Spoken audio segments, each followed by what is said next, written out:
Okay, so now we're ready to start mixing our colors and painting. So I've got a palette knife here.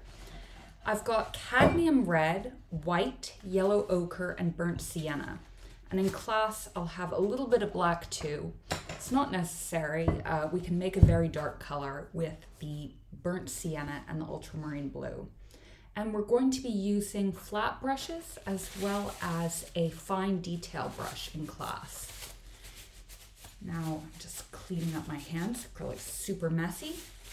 Now you want to mix as much as you can with a palette knife rather than your brush because these colors get contaminated so quickly. So let's start actually by mixing up the darkest value. We're going to take some of the ultramarine blue and the burnt sienna and just mix those two together until we have a dark brown. If you end up with a blackish color, don't worry, just put that to the side. We'll use that later. So I'm going to use this as my graying value for details like the whites of the eyes. So I can even just put that there now, add a little white to it. And that's going to be the color that the whites of the eyes are going to be.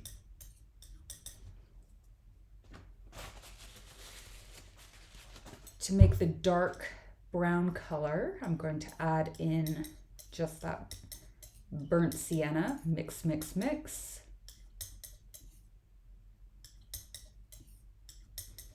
You could add a little cadmium red to this if you wanted to, make it a little bit warmer, but it's not necessary. I'm just going to do that just to make the color a little bit richer. As I lighten the color, I'm going to add more burnt sienna. So just more burnt sienna. And now I'm going to take that, I'm going to add some white. We're moving into the mid-tones here.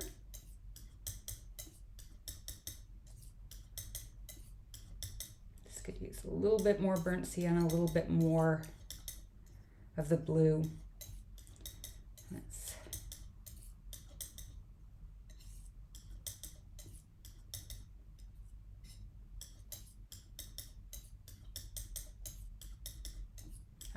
Better. And as we move towards the very lightest values, I'm going to take that, I'm going to start adding in little tiny bits of yellow ochre, not too much, just a tiny bit of yellow ochre. Then I'm going to make my very lightest value with yellow ochre and white added to this mix.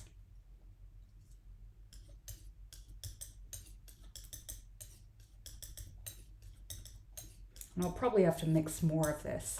It's always a challenge figuring out just how much to mix. Right, and I've marked out on your guide where the colors sit in relation to the planes of the face. So let's start with our darkest values. I'm just going to move in between the eyes.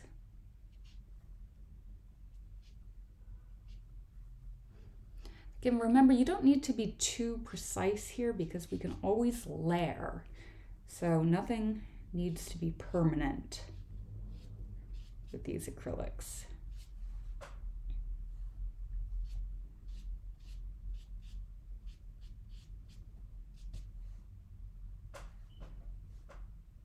And I'm just going to cover the entire upper eyelid just to make it a bit easier for me, because I can always blend into that. I can cover the eyebrows as well. Maybe a little bit from side to side with the ear. The base of the nose. Let's see if I have a smaller brush. Not quite. Oh well. Okay, so I've done the darkest values. Now I'm going to just put in the lightest values.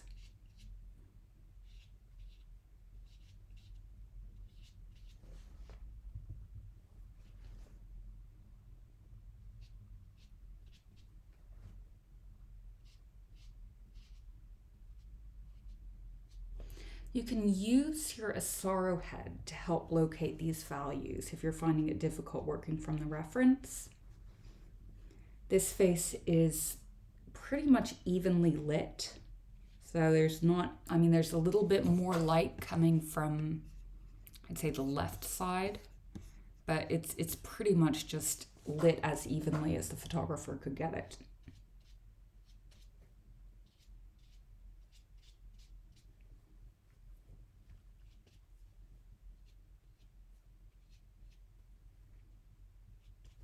And now I can start working backwards, just adding in those midtones and allowing them to blend.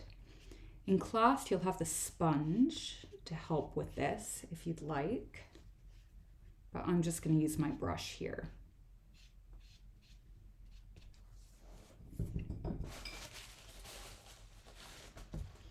The blue background is just giving a little bit of added depth without overly warming up the colors. But sometimes you'll want to put in like a Venetian red background, like a dark red background for your portraits. But here I thought that might add too many red tones to the composition. So we're just keeping it blue. It's a nice neutral color to use in the background. Now the light on the far side of her face, as the light kind of moves to the sides of her face, it does get a little bit grayer, so I'm just mixing in some of that grade value that I'm also going to use around her eyes.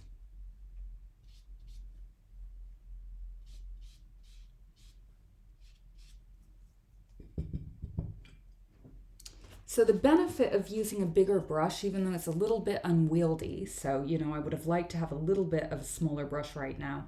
The benefit is it does allow things to blend better. So there are pros and cons to everything. And for here, the larger brush does make it easier to blend. And I'm just going to kind of feather in the colors. Don't worry if something is not placed exactly like you want it. You can always feather in another shade.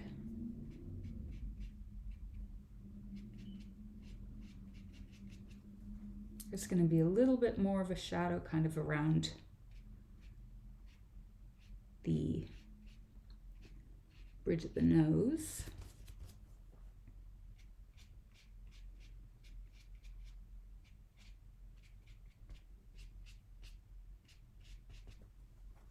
And let me just bring that grade value in on the other side of her face.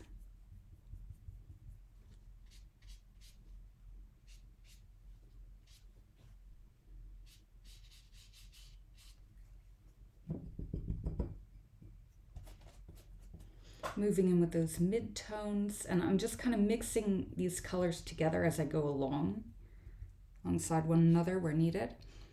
I'm going to get the side planes of her face here,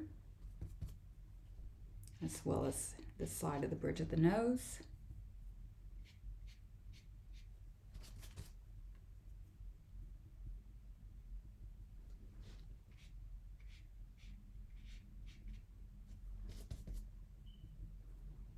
And just blending in that light color and the midtones here.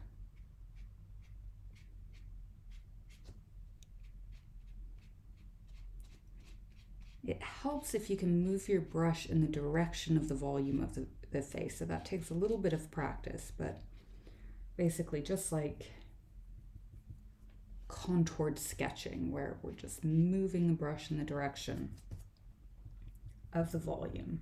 Don't worry about getting this perfect though.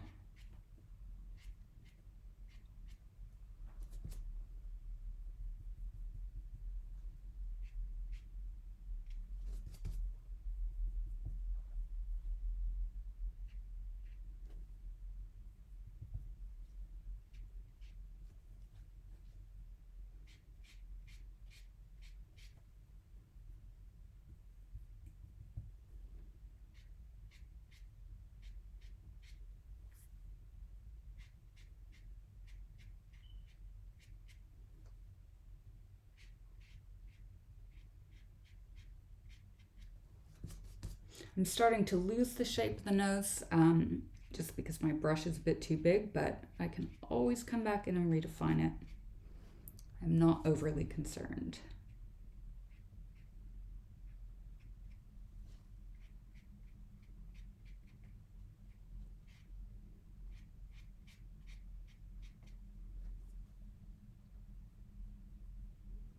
There's almost always like a little half moon of a shadow right under the part where the light hits on the nose. If you look at a reference, you'll always see this little like horseshoe shape where you have a highlight, and directly underneath it there's a core shadow, which is a dark shadow shaped sort of like a horseshoe, just directly underneath that. I'll just use the side of my brush to come in with a little bit more light coming down the bridge of the nose. A little bit of that grayed light is just hitting just the corner of her face right here.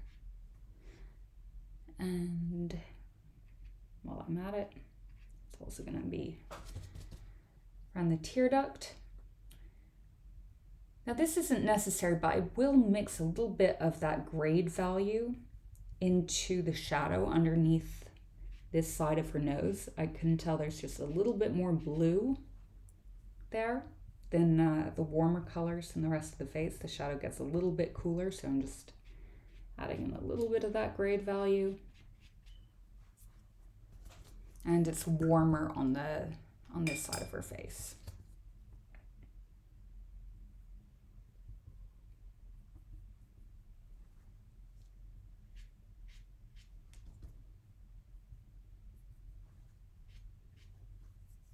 Now, my paint's getting a little bit too wet right now, which means that the background is showing through a bit too much. So don't worry if that happens, just leave the spot alone for a bit. And now as the tone gets a little bit warmer here, I'm just adding in a little bit more of that cadmium red to my basic mixture to get a little bit more variation in color as we move towards the warmer side of her face.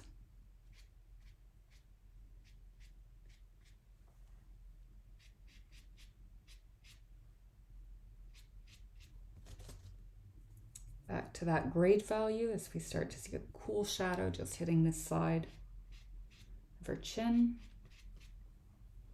and the underside of her chin, and then also a somewhat cooled brown for the shadow underneath her lips.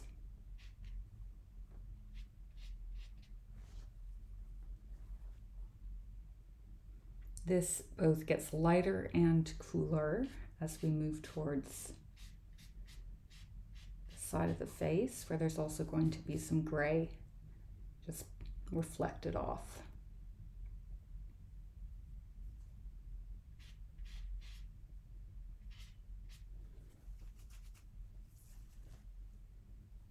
Just gonna add a little bit of the yellow ochre to that gray to warm it up a little bit for this side of the face.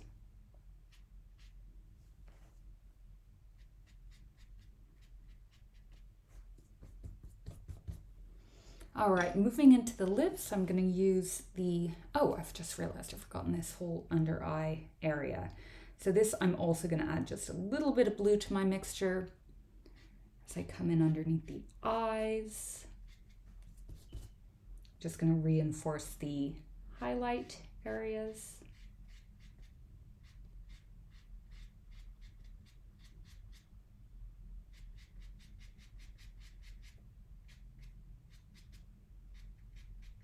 Now I'm just kind of like buffing the paint so that I get a more even surface.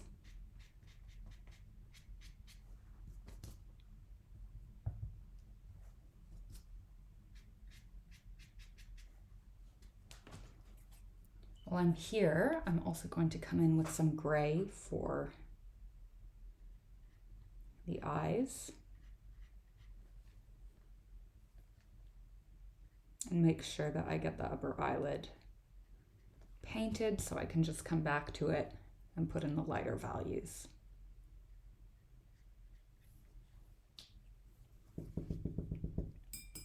The upper lip, I'm going to take some of that darkest brown value and just add some red to it.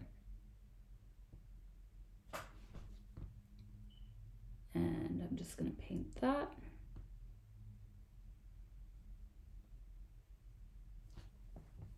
The lower lip, I'm going to mix some pink by just taking the cadmium red and some white.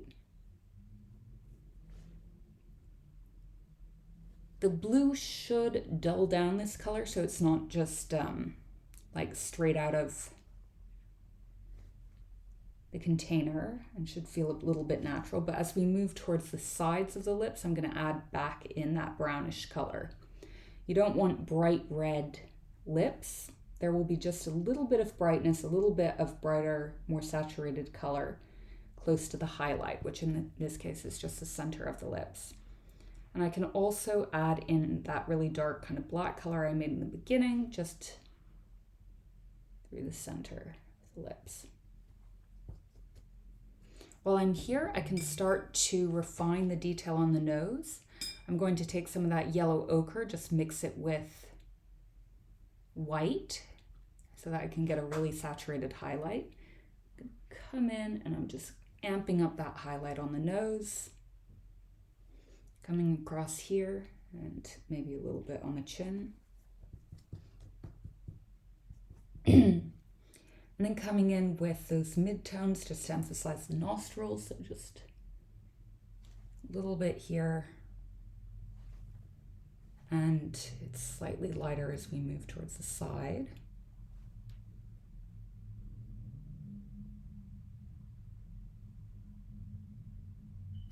I'm going to add a little bit of that pink into this color as we move to the side.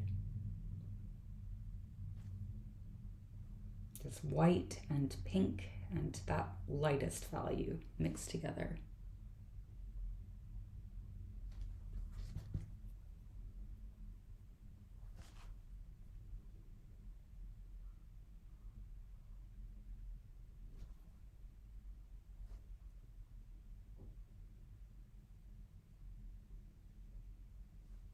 And since I've lost some of that little gray highlight, I'm just going to remix some of the gray, some of the white.